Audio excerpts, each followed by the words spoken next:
English is hard. I want to learn, but I still can't learn it well. If you've ever tried picking up a new language, you have probably felt that exact same way.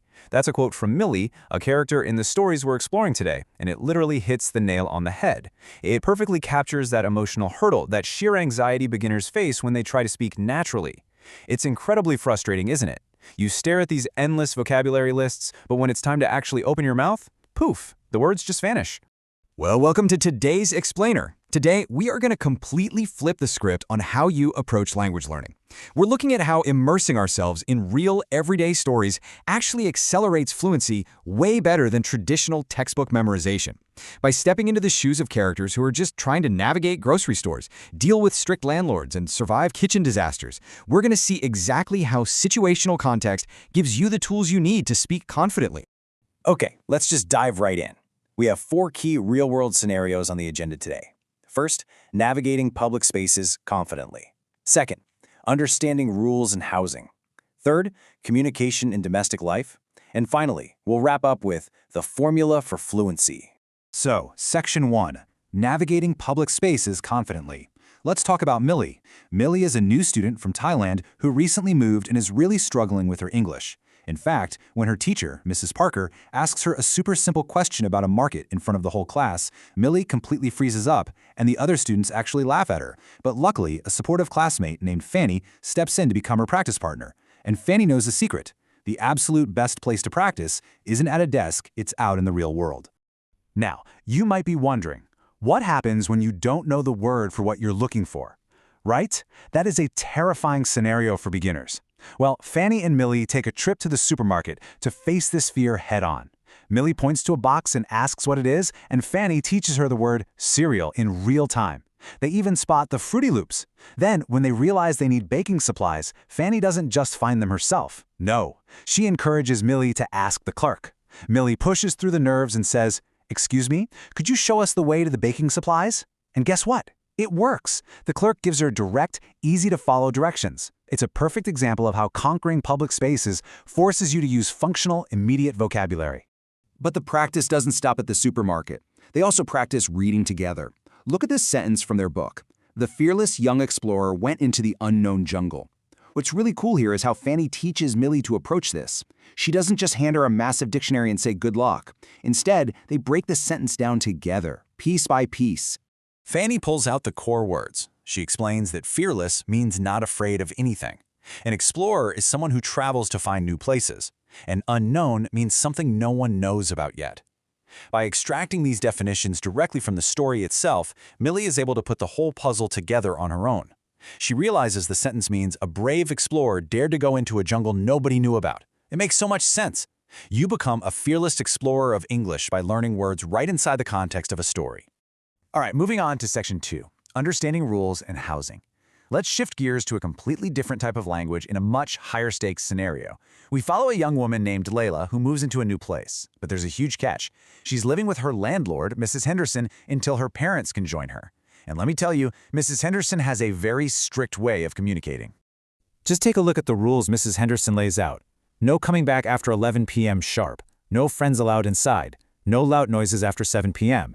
It's actually fascinating to see how the source material illustrates this rigid, super formal language to establish boundaries. She uses intense words like sharp, disruptive, and single occupancy space to basically lay down the law.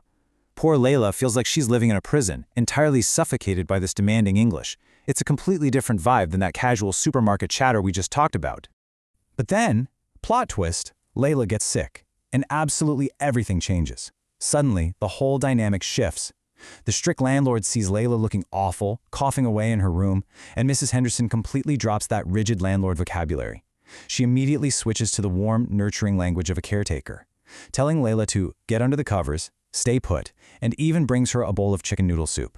And this brings us to a really beautiful idiom. Mrs. Henderson says to her, everyone needs a little TLC sometimes. Now, TLC stands for tender, loving care.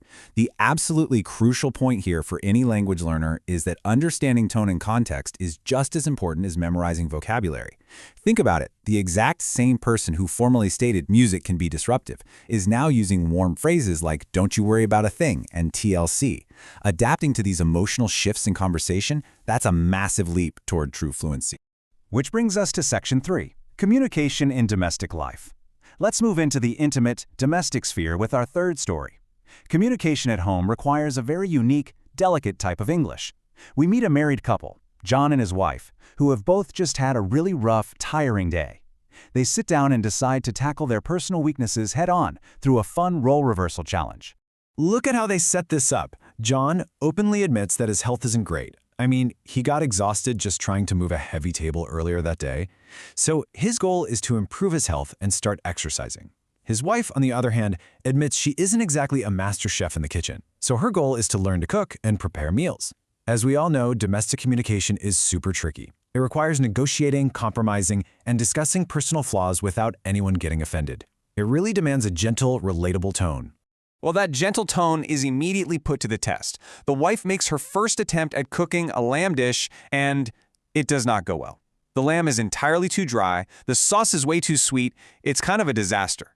But listen to how John handles this. He doesn't just blurt out, "Wow, this is awful." Instead, he uses constructive, collaborative language. He tells her she did well for a first try, but suggests they fix it together by adding just a little bit of lemon juice and some chilies. And amazingly, it completely saves the dish.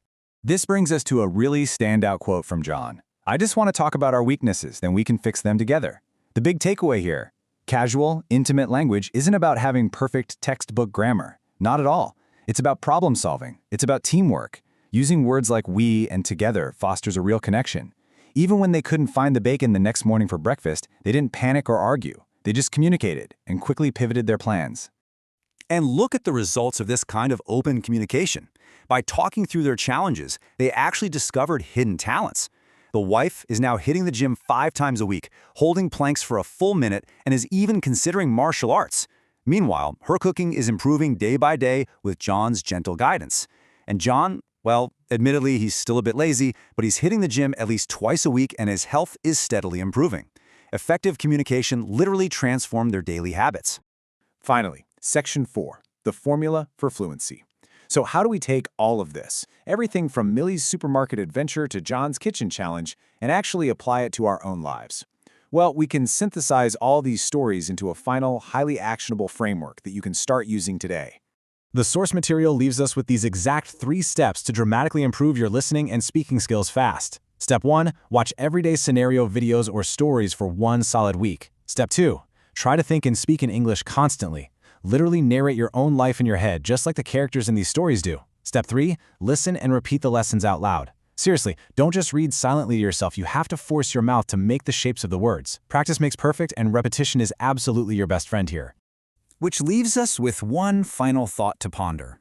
Will you stay stuck in the safety of a textbook, or will you step into the real world to speak out loud? The language isn't hiding on a page. It's out there in the supermarkets, the living rooms, and the daily challenges of life. It's time to be a fearless explorer.